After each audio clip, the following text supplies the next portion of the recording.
Et bonjour, nous sommes à la Foire du Livre Jeunesse de Malmort et nous avons l'honneur de recevoir Sandrine Marie-Simon et Anna Dess sur notre plateau. Je vais commencer avec vous, Sandrine. Donc vous Bonjour. êtes autrice jeunesse mais aussi enseignante d'anglais. Et donc vous nous présentez Mao et Amoureux, donc où nous allons suivre un petit lapin, Mao, qui cherche une réponse importante. Et justement, que cherche tant Mao? Mao cherche à savoir ce que c'est que d'être amoureux. Mais amoureux à son âge de petit lapin, donc l'amour très naturel des enfants qu'on peut retrouver à l'école par exemple quand ils disent moi mon amoureux en fait c'est mon meilleur ami, qu'il soit garçon ou fille, voilà. Donc c'est vraiment très nature, ça veut dire juste avoir beaucoup d'amour et d'affection pour quelqu'un. Et pour ça il va aller se renseigner, donc il va aller voir sa maman. Puis il va lui demander, elle, ce que ça lui fait d'être amoureuse.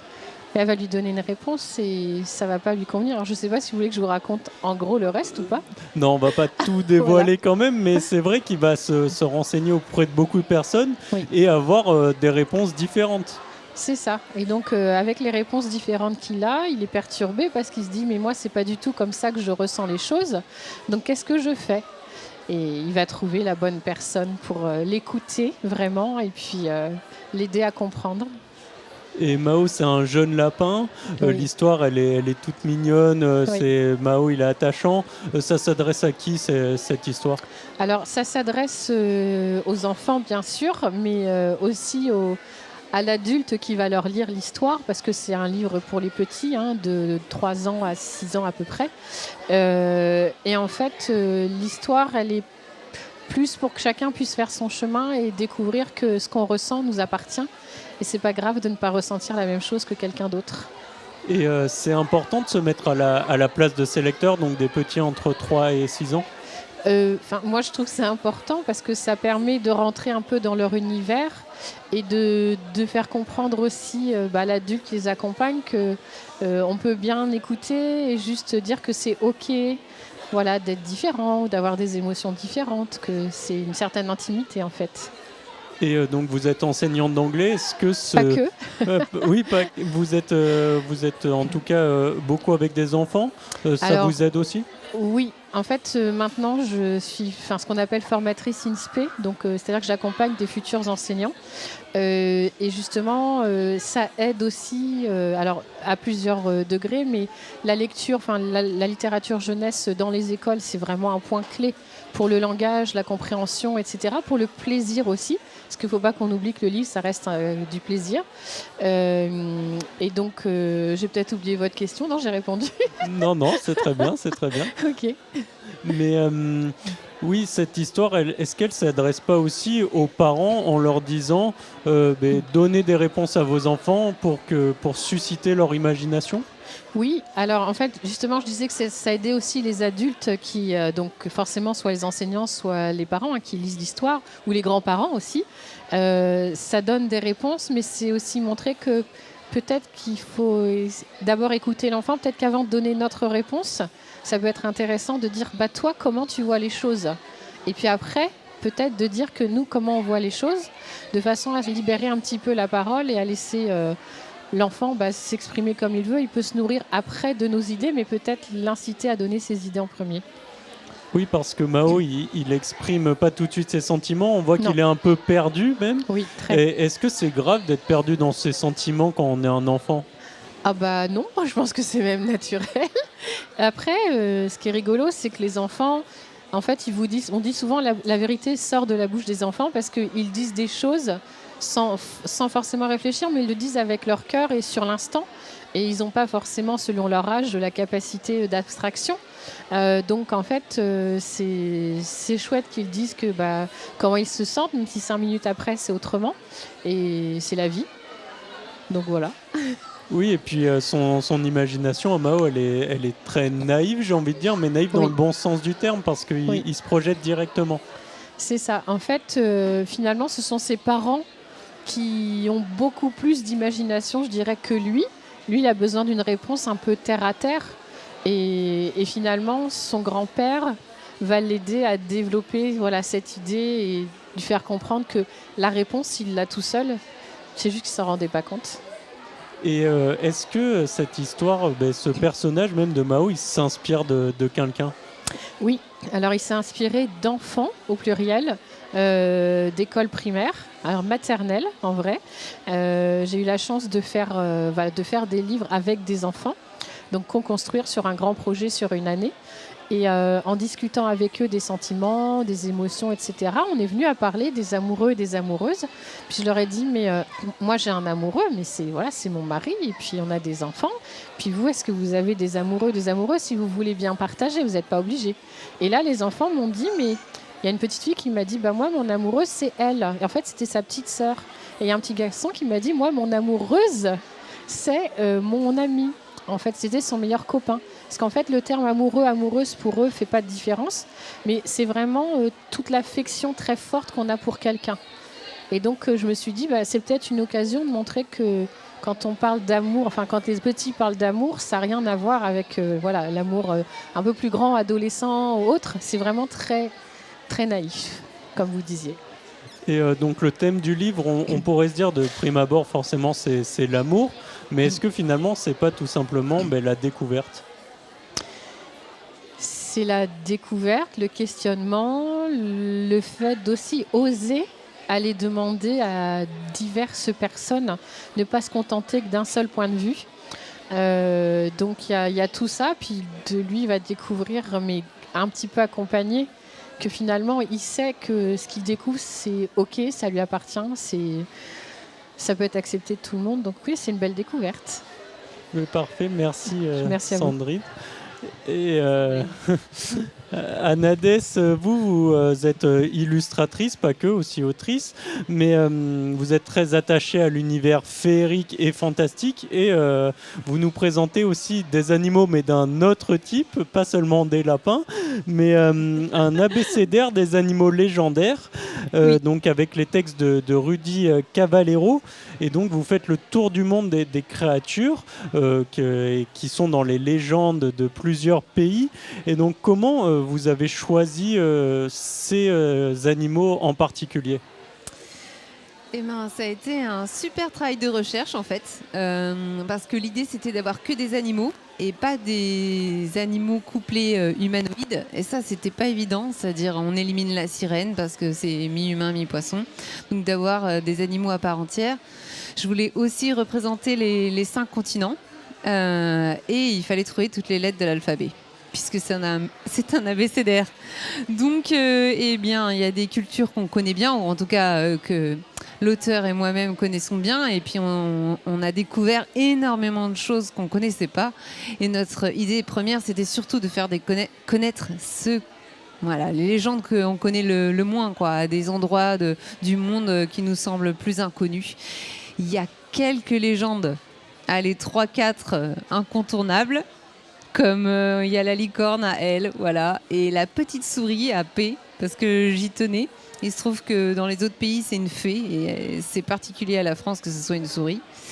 Ça a été vraiment chouette, toute cette partie de recherche, avant même de commencer à écrire et à dessiner.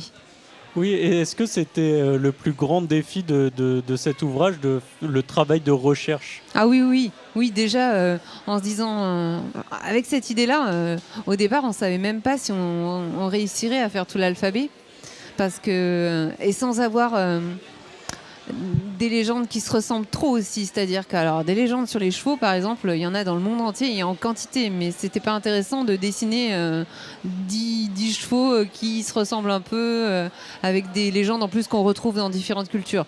Donc c'était vraiment le défi de ce livre, ça a été tout le travail de recherche en amont. Voilà. Et pour la petite surprise, c'est qu'il n'y a qu'une seule lettre à laquelle nous n'avons rien trouvé, donc nous avons inventé une légende. Ok, donc on ne dira pas quelle lettre c'est. Non, on ne dira pas quelle lettre c'est. C'est la surprise du livre. Et donc on voyage partout autour du globe, mais vous l'avez évoqué avec la petite souris, on a aussi des animaux légendaires en France. Oui, tout à fait. Donc il y en a 2, il me semble, dans le livre. Il y a le dragon rouge, qui est issu du Pays de Galles, mais qu'on retrouve en Bretagne sur le drapeau du Trégor. Voilà, donc il y a une légende propre à chez nous, et donc la petite souris, deux vraiment animaux légendaires de France. Et donc vous habitez en Bretagne. Oui, tout à Est-ce fait. que redécouvrir, redessiner finalement ce dragon, ça a été quelque chose de satisfaisant à faire? Oui, très satisfaisant. J'avais vraiment envie de m'approprier, quels que soient les animaux légendaires connus ou méconnus, ma propre vision des choses et pas de copier ce qui existait déjà en fait. Ouais. Et donc c'est un livre qui est écrit par Rudy Cavallero. Oui. Quel a été votre travail à tous les deux? Comment vous avez fusionné en fait le texte et les dessins? Alors on est allé dans les deux sens. Une fois qu'on avait choisi ensemble toutes les lettres de l'alphabet avec les animaux, le travail de recherche, moi j'ai plutôt penché sur la recherche donc esthétique, c'est-à-dire quelle description il existait de certains animaux. Il y en avait c'était très flou, donc c'était à moi de plus inventer, et à d'autres où c'était très très précis, donc vraiment de garder la ligne. Et pour lui, auteur, c'était c'est très concis ce qu'il y a écrit dans le livre. Hein. C'est 4-5 lignes qui invitent à la légende. On ne veut pas tout raconter. Donc c'est aussi éveiller la curiosité de l'enfant et du parent, d'aller chercher plus loin ce qu'il y a derrière. Donc à lui de travailler dans la synthèse, c'est-à-dire qu'est-ce qui va donner envie d'aller découvrir la légende dans son entièreté. Et après par contre on a des fois j'ai dessiné avant qu'il écrive et vice versa. On n'a pas eu un sens particulier, j'ai pas tout dessiné d'un coup et lui a écrit, ou l'inverse. Ça s'est fait dans les deux sens. Oui, parce que le format du livre, c'est un peu, mais c'est une illustration en grand format, et donc un petit texte. C'était important, comme vous l'avez dit, d'inciter à la découverte plus que de décrire Oui. l'animal. Oui, tout à fait. Il y avait cette envie commune entre l'auteur et moi d'inviter à la curiosité et à la découverte, oui. Et ces illustrations, elles sont très colorées. Est-ce que vous pouvez nous parler de ce travail sur la couleur? Eh ben, ce qui est plutôt rigolo, c'est que j'ai commencé en illustrant tout en noir et blanc, et il m'a fallu beaucoup de temps dans ma vie pour inclure la couleur. Mais le jour où elle est arrivée, c'est comme si elle avait jailli d'un coup et que j'avais envie de vraiment en mettre de partout. Parce que ça y est, elle était présente en moi et dans ma vie. Et du coup, voilà, j'ai envie que chaque animal, en tout cas dans les légendes, ait sa palette à lui qui reflète qui il est. Et en fait, pas simplement un décor qui doit être vert, etc. Mais la profondeur de ce qu'est l'animal légendaire. Et ces dessins, ils sont dans un style aquarelle, si je me trompe pas. Tout à fait. Pourquoi avoir choisi de l'aquarelle?